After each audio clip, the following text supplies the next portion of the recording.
આપણે ત્યાં જે દર્દી આવે આ સિઝનમાં પર્ટિક્યુલરલી મે જૂન જ્યારે ગરમીનું પ્રમાણ વધારે હોય અને ખુલ્લામાં લોકોનું ખાદ્ય પદાર્થ આરોગવાનું પ્રમાણ વધે, એમાં ખાસ કરીને પાણીપુરી છે, સોડા સિકંજી છે, લસ્સી, છાશ, આ બધી વસ્તુઓ પીવાથી જે એમાં અશુદ્ધ પાણી, બરફના ગોળા, આમાં જે અશુદ્ધ પાણી વપરાતું હોય એની સાફ સફાઈમાં કે એને બનાવવામાં, એ પાણી પીવાથી જે પાણીજન્ય રોગો થાય જેવા કે ટાઇફોઇડ, કમળો, ઝાડા ઉલટી, આ રોગોનું પ્રમાણ આ સિઝનમાં વધે અને એવા કેસો આપણે ત્યાં વધારે પડતા રિપોર્ટ થાય આ સિઝનમાં.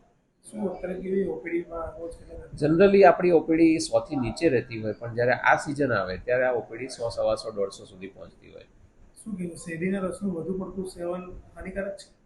શેરડીનો રસ એકચ્યુઅલી હાઇજેનિક રીતે જો કાઢવામાં આવે તો એ શરીર માટે 100% સારો છે, પરંતુ થાય છે એવું કે એની જે શેરડીના રસની જે ગ્લાસની સાફ સફાઈ માટે જે પાણી વપરાતું હોય એ શુદ્ધ ના હોય, અથવા તો શેરડીના રસમાં જે બરફ મેળવવામાં આવતો હોય એ બરફ જે પાણીમાંથી બન્યો હોય એ ક્લોરિનેટેડ ના હોય, ને એના કારણે શેરડીનો રસ પીવાથી પણ પાણીજન્ય રોગો થતા હોય છે. તડકામાં લોકો બહાર ટ્રાવેલ કરતા હોય, ટુ વ્હીલર રાહત મેળવવા ઠંડા પીણાનું સેવન કરે, સિકંજી હોય કે પછી એનું બોડીના ટેમ્પરેચર પર આડઅસર નથી થતી, પણ જે લોકોની એવી માન્યતા હોય કે ઠંડુ પીવાથી શરીર ઠંડુ થાય, એવું કંઈ ખરેખર હોતું નથી. જે વધુ પડતું શેરડીનો રસનું આપણે સેવન કરીએ તો શું રોગ? શેરડીનો રસ એ પ્યોર ગ્લુકોઝ છે. વધારે પડતો તમે લો તો ગ્લુકોઝનું પ્રમાણ વધે. પર્ટિક્યુલરલી જે ડાયાબિટીસનો દર્દી હોય, અથવા તો નેચરલી પણ આપણે જોઈએ તો જેની ઉંમર 40-45 થી ઉપર હોય, એણે વધારે પડતો શેરડીના રસનું સેવન કરવું જોઈએ નહીં. ડાયાબિટીસવાળાએ તો બિલકુલ નહીં કરવું જોઈએ.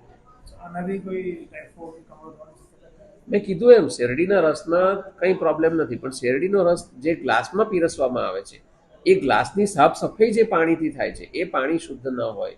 અને જનરલી એવું જોવા મળે છે કે એકનું એક પાણી એમાં ગ્લાસ ડુબાડીને એને સફાઈ કરવામાં આવતી હોય, પ્લસ જે શેરડીના રસમાં જે બરફ મેળવવામાં આવે છે એ બરફ જે પાણીનો બનેલો છે એ પાણી શુદ્ધ ના હોય, ક્લોરિનેટેડ ના હોય, તો એ શેરડીનો રસ પીવાથી પાણીજન્ય રોગ થવાના શક્યતા